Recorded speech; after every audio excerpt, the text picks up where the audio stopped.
அரக்கோணத்தில் திமுக ஒன்றிய குழு உறுப்பினரின் கணவரை கத்தியால் வெட்டிய வாலிபரை போலீசார் கைது செய்தனர். தனது தாயை திட்டியதால் போதையில் இருந்த வாலிபர் வெட்டியதாக போலீசில் தெரிவிக்கின்றனர்.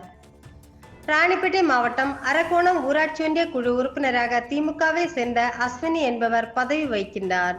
இவரது கணவர் சுதாகர் வயது 44. இவர் அம்மனூர் சிந்து தியேட்டர் அருகில் வசிக்கிறார். மாலையில் தனது வீட்டின் வெளியே வாலிபர் ஒருவர் வருகிறார்.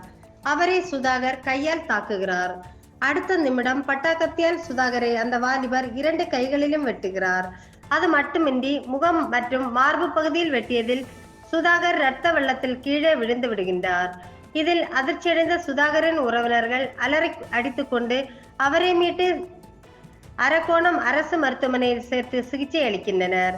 பின்னர் மேல் சிகிச்சைக்காக சென்னை அரசு மருத்துவமனைக்கு அனுப்பி வைத்தனர். சுதாகரை கத்தியால் வெட்டியது அம்மனூரை சேர்ந்த அவினேஷ்குமார் என்பதும் தெரிய வந்தது. இவர் அரக்கோணம் டவுன் போலீசில் சரணடைந்தார். அவரிடம் டிஎஸ்பி ஜாபர் சித்திக் விசாரணை செய்ததில் தனது தாயை சுதாகர் திட்டினார். அந்த ஆத்திரத்தில் கத்தியால் வெட்டியதாக தெரிவித்தார்.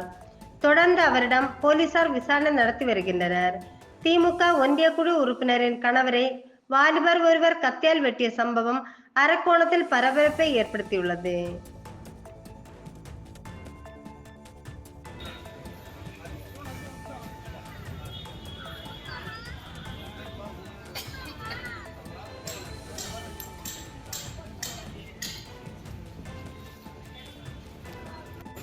ஒன்றும் பிரச்சனை இல்லை. ட்ரெயின் மட்டும் பிரச்சனை, மற்ற பிரச்சனை இல்லை.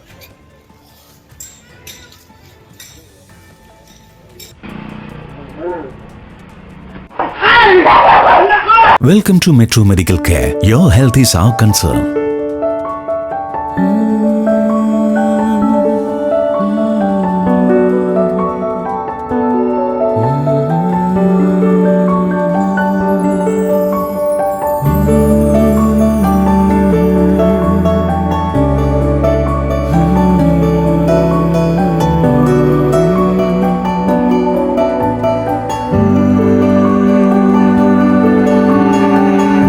It's our policy at Metro Medical Care to provide you with the best care, concern and cure with the advanced facilities whether you can afford it or not.